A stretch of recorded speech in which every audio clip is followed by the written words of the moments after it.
Para apreciar el lado artístico de la urbe, Emotrópolis, la dimensión emocional de las ciudades. Una revisión al arte que habita en esta gran jungla de asfalto. Emotrópolis, con Ulises Paniagua y José Antonio García Ayala. Porque las ciudades son más que metal y concreto. Emotrópolis. Bienvenidos.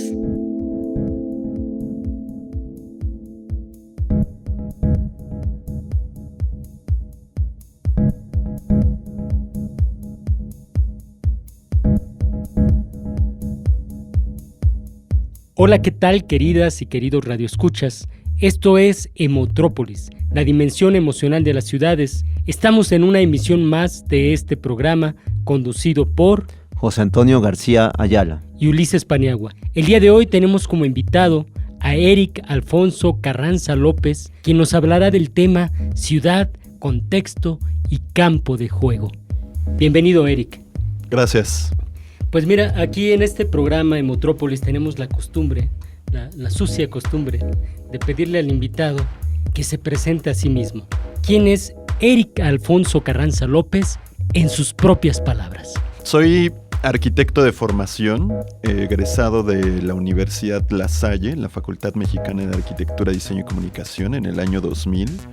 Trabajé durante 10 años en desarrollo inmobiliario como arquitecto asociado para una oficina de arquitectura, y a partir del 2007-2008 empecé con actividad independiente hasta el 2010 generar mi propia, lo que le llamamos como una plataforma de diseño. Más que una oficina de arquitectura, pensamos que es más como un elemento de impulso de diferente tipo de proyectos que se llama Anónima, que dirijo junto con mi socia Cindy Martínez Lortia, y estudié la maestría en Ciudad, en Centro de Diseño, Cine y Televisión, y prácticamente el trabajo que desarrollo desde el 2010 a la fecha tiene que ver precisamente con temáticas de ciudad, temáticas de espacio público, temáticas de juego, deporte, de entender de alguna forma diferente a la arquitectura, ¿no? Como una práctica espacial añadida a la ciudad.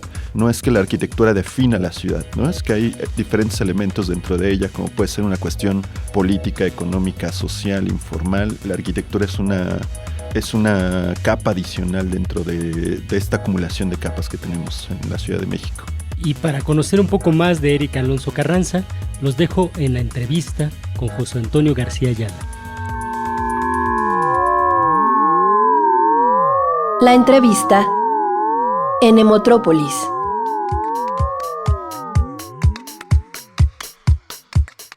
Estimado Eric, ¿qué es para ti la ciudad? La ciudad es, pues difícilmente podría definir yo la ciudad en sí como tal, ¿no? Creo que hay muchos elementos que están dentro de ella, como puede ser el espacio público, como puede ser la misma arquitectura, como pueden ser diferentes tipos de fenómenos económicos, políticos, sociales, ¿no? Cosas que vivimos en el día a día. Pero creo que una de las cuestiones que me ha interesado mucho en el tema de la ciudad tiene que ver con esta relación afectiva que tenemos con ella, ¿no? Creo que una de las preguntas que últimamente me he estado haciendo es ¿por qué vivimos en la Ciudad de México si nuestra calidad de vida es tan mala, ¿no? Sufrimos el tráfico, pasamos 2 horas de nuestro día en el transporte público, los niveles de contaminación son muy altos, los niveles de ruido son muy altos. ¿Por qué seguimos viviendo en las ciudades? ¿Por qué no hemos hecho este proceso inverso de emigrar a otro lado, ¿no? Si queremos establecer como esta cuestión de dicotomía entre ciudad-campo, ¿por qué no hemos emigrado al campo? ¿Por qué seguimos viviendo aquí, ¿no? Obviamente hay unas cuestiones que tienen que ver por nuestra situación económica, ¿no? Por nuestro arraigo en cuanto a la actividad que desempeñamos en la ciudad, pero creo que hay algo más afectivo que es lo que nos mantiene aquí, ¿no? Que es el día a día, que son las actividades que puedes tener durante tu semana laboral, que es como la referencia que es como esta cuestión histórica que tienes del lugar donde naciste, donde creciste, donde estudiaste, donde te desarrollas, esta idea de ir transformando la ciudad desde lo que te toca hacer, ¿no? Ya sea como práctica urbano-arquitectónica o cualquier otro tipo de actividades, ¿no? Siempre digo que tengo esta doble relación con la ciudad, ¿no? Es una relación amor-odio, ¿no? Por establecer algo entre un punto y otro, ¿no? No me gusta mucho la palabra odio, pero creo que define muy bien que cuando queremos irnos de la ciudad no encontramos un mejor lugar para vivir, ¿no? Entonces estamos atrapados dentro de estas grandes capas de Ciudad de México, de las cuales no puedes moverte por cuestiones emocionales, por cuestiones afectivas o por cuestiones laborales. Y no sé, y considerando estas relaciones emocionales, en la actualidad para ti, ¿cuál es la relación que debe existir entre un diseñador de espacios, como tú lo eres, y la ciudad? Tiene que ver precisamente con entender un poco el usuario que va a ocupar ese tipo de espacios, ¿no? Entender esto que hoy está de moda como un tema de participación comunitaria, de socialización, ¿no? Que tiene como sus diferentes aspectos, que de repente de la socialización terminas al codiseño con la gente, pero que tienes que establecer en ciertos momentos las diferencias, ¿no? Nosotros decimos que no somos expertos en ciudad, no somos expertos en espacio público, no nos especializamos en algo, aunque nuestro trabajo tenga que profundizar en un tema deportivo o lúdico, pero sí nos volvemos expertos en el lugar que nos toca trabajar, ¿no? Porque de alguna forma ahí es cuando empiezas a dotarte de información para poder diseñar, poder proyectar el espacio en el que te toca intervenir. Al final somos unos invitados temporales que estamos trabajando durante cierta etapa de tiempo en un sitio, en un contexto con diferentes tipos de usuarios, ¿no? Gente, tratar de solucionar quizás o tratar de encontrar la problemática que tampoco damos respuesta al problema. Muchas veces lo que hacemos es evidenciar la problemática y tratar de dar aproximaciones de cómo poder tratar, ¿no? Esa problemática. La arquitectura no soluciona. En algunas ocasiones sí sucede, en otras tiene que evidenciar más el problema para poder entenderlo. La arquitectura no es el objeto construido. La arquitectura tiene que ver quizás con la narración de un lugar también, tiene que ver con la generación de un programa de necesidades, tiene que ver con un texto donde desarrolles históricamente algo, tiene que ver con muchas cosas que no forzosamente tienen que terminar siendo el objeto arquitectónico al que estamos acostumbrados o con el que nos educaron, ¿no? Quizás el problema de las universidades y de la academia es que pretendemos que todo lo que pase como idea tiene que materializarse en una construcción, y quizás lo que necesitamos en esta ciudad es construir menos, ¿no? Tendríamos que rehabilitar, que reusar, que entender de nuevas formas lo que estamos acostumbrados y tratar de construir puntualmente donde se necesite, ¿no? No podemos seguir construyendo con esta dinámica que tenemos en este momento. O podríamos hacerlo, pero siempre y cuando entendamos que hay cuestiones paralelas a eso, ¿no? Unas cuestiones de construir con el agua, construir con la sociedad, construir con el contexto, construir con la misma sociedad, y no entender precisamente como la inserción de objetos en la ciudad solamente por tener piezas bonitas o por tener elementos, ¿no? Que muchas veces, si nos ponemos a pensar la construcción, desarrollo inmobiliario, vivienda, oficinas, la mayoría están desocupadas, ¿no? Es nuestra nueva moneda de cambio. Ya no ahorramos dinero en el banco. Ahora invertimos en vivienda, invertimos en aire, ¿no? Para poder rentar y poder sacar provecho de eso. Y cuéntanos, Eric, sabemos que tú te inspiras en los aspectos lúdicos de la vida cotidiana para crear o intervenir la ciudad.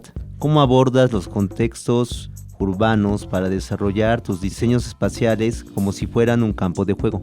La idea del juego, como entender la arquitectura como un juego, voy a parafrasear un poco lo que decía Le Corbusier, ¿no? Que la arquitectura es el juego sabio, correcto y magnífico de los volúmenes bajo la luz. Por caer en un lugar común, yo me preguntaría qué es sabio, qué es correcto y qué es magnífico. Y tampoco quiero caer como en esta cuestión reduccionista de decir la arquitectura es un juego como tal, pero si nos ponemos a pensar, desde que nacemos hasta que morimos, los arquitectos en esencia estamos jugando con algo, ¿no? Quizás somos como de las pocas profesiones que terminaremos a los 90 años haciendo un dibujo en una hoja en blanco, haciendo una maqueta con algún elemento que tengamos a la mano, imaginando escenarios que otras profesiones no la van a tener, ¿no? No me imagino un abogado en esa edad, me imagino un abogado retirado, descansando en la playa. Los arquitectos quizás terminamos los últimos días de nuestra vida pensando e imaginando futuros, ¿no? Entonces, esta idea del juego tiene que ver precisamente con eso, de tus antecedentes, de cómo fuiste desarrollándote durante tu profesión y que al final pensemos en eso, que nuestros dibujos sí tendrán una característica técnica, tendrán una cuestión muy fuerte, pero al final siguen siendo unos dibujos que tratan de contar una historia que está atrás de alguna cuestión de necesidad o alguna cuestión de un proyecto que se necesite detonar, ¿no? La idea de entender la ciudad como un campo de juego, pues es precisamente eso, ¿no? La arquitectura tiene que ser compartida, tienes que invitar a muchas personas a jugar contigo, ya sea al político, ya sea a la persona que toma las decisiones, ya sea a la comunidad, ya sea al estructurista, al paisajista, al de instalaciones, al historiador, al que te genera el presupuesto. Lo que haces es eso, ¿no? Es como generar una comunión entre todos para poder generar un objeto o una intervención final en la ciudad. Ha llegado el momento de hacer una breve pausa bajo el maravilloso lenguaje de la música. Vamos a escuchar la canción Está creciendo el río del cantautor mexicano Rafa Mendoza, del disco 1000 años después.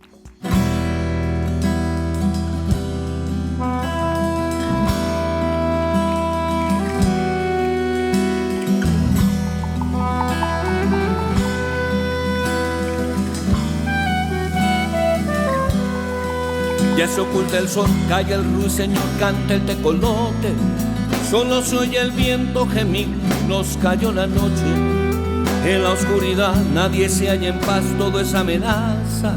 Viene el ojo del huracán sobre nuestra casa. Llora el cielo, llora, se respira miedo. Hay que hallar refugio, hay que hallar consuelo. Llora el cielo, llora, viene la corriente. Hay que hacernos uno, hay que hacerle frente. Vamos abriendo zanjas, hay que juntarnos todos. Está creciendo el río, está creciendo el río. Vamos abriendo zanjas, hay que juntarnos todos. Está creciendo el río, está creciendo el río.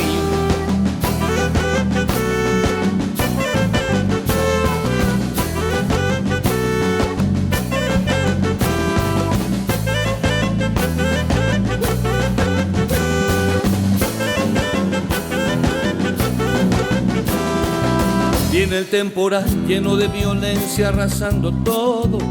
Nadie puede sobrevivir bajo piedra y lodo. Vamos a subir, vámonos de aquí, vámonos pa'l monte. Vamos a buscar porvenir sobre el horizonte. Llora el cielo, llora, se respira miedo. Hay que hallar refugio, hay que hallar consuelo. Llora el cielo, llora, viene la corriente. Hay que hacernos uno, hay que hacerle frente. Vamos abriendo zanjas, hay que juntarnos todos. Está creciendo el río, está creciendo el río. Vamos abriendo zanjas, hay que juntarnos todos. Está creciendo el río, está creciendo el río, está creciendo el río, está creciendo el río.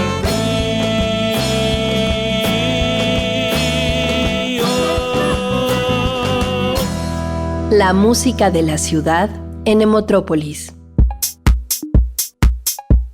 Estamos de vuelta en tu programa Emotrópolis, la dimensión emocional de las ciudades, en esta charla bien interesante con Eric Alfonso Carranza López. Estamos hablando de su trabajo como diseñador arquitectónico y acerca de la ciudad. Continuamos con la segunda parte de esta entrevista. Eric, platicamos sobre tu trabajo en Anónima. ¿Puedes platicarnos más al respecto? ¿Qué es Anónima? Bueno, Anónima, como lo mencionaba al principio, podríamos resumirlo como una oficina de arquitectura que trabaja temáticas urbanas y trabaja temáticas arquitectónicas, ¿no? Pero siempre he preferido decir que es una plataforma de diseño que trabaja a diferentes escalas, ¿no? Ya sea desde la escala mueble, casi entender el mueble como un habitante más del espacio arquitectónico, que está ocupando el mismo espacio que ocupa una persona, ¿no? Entender esta idea de un objeto vivo dentro del espacio que empieza a reconfigurar el contenedor donde habitamos, hasta una temática que tiene que ver con una escala mucho mayor, que tiene que ver con la ciudad, ¿no? Y dentro de esa escala intermedia, pues está la idea de una arquitectura que tiene que ver con intervención, una arquitectura que tiene que ver con instalación, una arquitectura que tiene que ver con recuperación, que tiene que ver con planteamientos de entender una ciudad ideal, ¿no? Esta ciudad pensada, imaginada, a la cual podríamos llegar, que de repente es muy complejo en una ciudad como en la que vivimos, ¿no?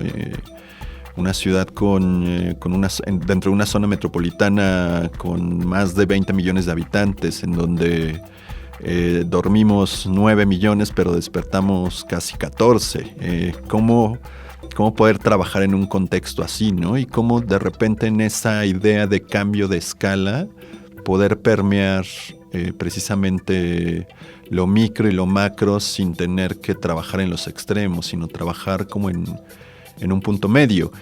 En realidad lo que hacemos es mucha temática de espacio público, porque creo que ahí es donde me formé, ¿no?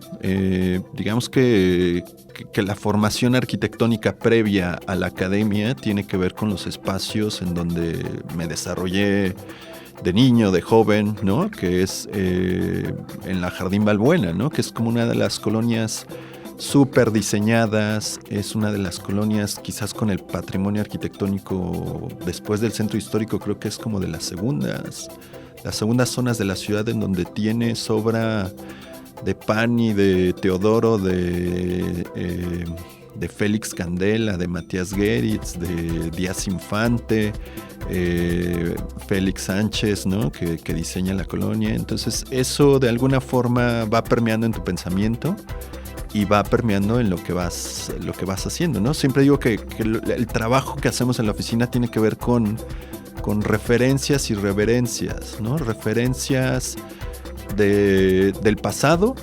en cuanto a cuestiones arquitectónicas, ¿no? Obviamente porque el bagaje cultural que tengo tiene que ver con el lugar donde crecí, y reverencias a cuestiones familiares, ¿no? De repente es como de repente uno entra en shock en ver en un proyecto que uno está desarrollando y que de alguna forma está entendiendo que está replicando cosas de su pasado, porque pues, precisamente eso es lo que te va formando, ¿no? Y obviamente se va completando poco a poco en el día a día y vas creciendo y vas reconfigurando esas referencias y esas reverencias hacia el futuro, hacia lo que uno está pretendiendo hacer dentro de la oficina. ¿Cuáles han sido los trabajos más representativos que ha desarrollado Anónima? Pues podría decirte que no sé si sean los más representativos, ¿no? Pero quizás sean los de mayor impacto dentro de la ciudad. Para mí algo muy representativo tiene que ver como desde la intervención que haces en un espacio privado, ¿no? Que puede ser muy significativo para la persona a la que se hizo, porque o es el primer lugar donde va a vivir solo, o es su primera casa, Pero si hablamos en términos de ciudad, para entrar en la temática, uno es el que hicimos en el atrio de San Francisco, con la fundación del Centro Histórico, que es la recuperación precisamente de estas estructuras lúdicas, las junglas de aéreos que había en muchos de los parques, y que lo que hicimos fue generar una superestructura de comunicación entre los visitantes del centro, entre los habitantes del centro, entre personas de la tercera edad y niños, ¿no? ¿Cómo se puede dar ese intercambio de comunicación? El otro es el skatepark del Parque La Mexicana, que es uno de los primeros skateparks certificados para competencias internacionales. El tercero tiene que ver con una obra que entregamos el año pasado, que es el Módulo Deportivo Nuevo San Rafael en Azcapotzalco, que trabajamos de la mano con Grupo Bimbo, con la Delegación Azcapotzalco, la saliente y la Alcaldía de Azcapotzalco, la entrante, con la comunidad de vecinos, ¿no? En donde digamos que todas las energías se alinean y hacen que el proyecto, a pesar de la transición entre cambios de gobierno, se logre dar, ¿no? Y ahorita lo que estamos trabajando son 2 proyectos que esperemos que se concreten ahora que se estabilice la situación del país, que tiene que ver con espacio público en la Magdalena Contreras, Avenida México, Avenida Contreras, Avenida San Jerónimo, cómo poder hacer mucho más transitable al peatón esa zona. Y el otro es el área de deporte urbano en el Parque Cuitláhuac, en Iztapalapa, ¿no? También con un skatepark, con juegos infantiles, con zona de parkour, con zona de circuito de BMX, que esperemos que a final de año pueda dar a luz esa parte del proyecto. Qué interesante, Eric. ¿Nos puedes compartir, por favor, tus medios de contacto donde te puedan comunicarse los radioescuchas y saber más sobre tu obra? La página es anónima.mx, Twitter estamos como SA-anónima, Instagram es igual, @SA-anónima, el otro es @SJML-anónima, y el hashtag para ver proyectos tanto en Twitter como en Instagram es anónima-arquitectura. Ahora vamos a escuchar la cápsula Ciudad Cinemática, escrita por Manuel López Pliego, en voz de Ian Hernández. ¿Me puedes conseguir 50 para mañana? ¿Cuánto vas a pagar? El triple, güey. ¿El triple? ¿Le entras o qué, puta? Fragmento de la película Te Prometo Anarquía. La historia trata sobre 2 amigos, 2 amantes, 2 patinetos de la Ciudad de México, de diferente origen socioeconómico, que en sus ratos libres se dedican a vender su sangre a hospitales y clínicas clandestinas. Se trata de una ciudad diurna, de calles y avenidas amplias, de puentes, polideportivos y espacios sin utilizar. También de estaciones de metro, de carriles de metrobús, de plazas públicas. Es una ciudad que se vive intensamente, que se usa, que se apropia. Una ciudad que es reinventada y transgredida por estos personajes, por este grupo juvenil que son los patinetos. El metro no es más ese espacio-trayecto. Ese tiempo de espera se convierte en un lugar de baile, de música, de encuentro, de solidaridad y afecto. Lo mismo el carril del Metrobús o el mercado de Jamaica. Romper con ese uso tradicional, con el uso funcional. Desterrar de la ciudad la lógica económica, reivindicar el lazo afectivo, la comunidad emocional, apropiarse de la ciudad a partir de prácticas improductivas económicamente, del tiempo libre. Que el tiempo libre disponga, resignifique los espacios, que los amolde, que los construya. La ciudad reapropiada. ¿Por quién? Esta ciudad reapropiada que choca se estampa contra la ciudad de los miedos, de la delincuencia organizada. Alicia Lindón habla de la ciudad de los miedos, del miedo al otro. ¿Cómo seguir hablando de la ciudad como lugar de encuentro con el otro, cuando el otro representa la amenaza? Romper con los usos tradicionales, con los usos funcionales, transgredir, reapropiar. El espacio urbano que tan pronto puede ser el escenario de un acto de rebeldía, de amor, de transformación, como un espacio de desaparición y violencia. Extremos que se tocan, que se enfrentan, donde uno tiende a anular al otro. Una ciudad que se debate entre una esperanzadora libertad y una violencia brutal.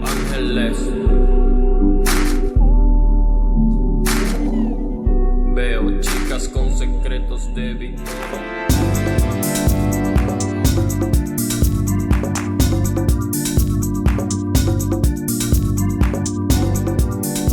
Bien, eso ha sido todo por hoy.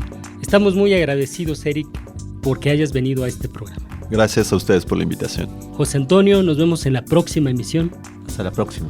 En los controles técnicos, Alberto Vargas. En la producción, Marcelo Oliver. Nos escuchamos en la próxima emisión de Metrópolis, la dimensión emocional de las ciudades, conducido por sus amigos Ulises Paniagua y José Antonio García Ayala. buenos días, buenas tardes y buenas noches, Ciudad de México. Hasta la próxima.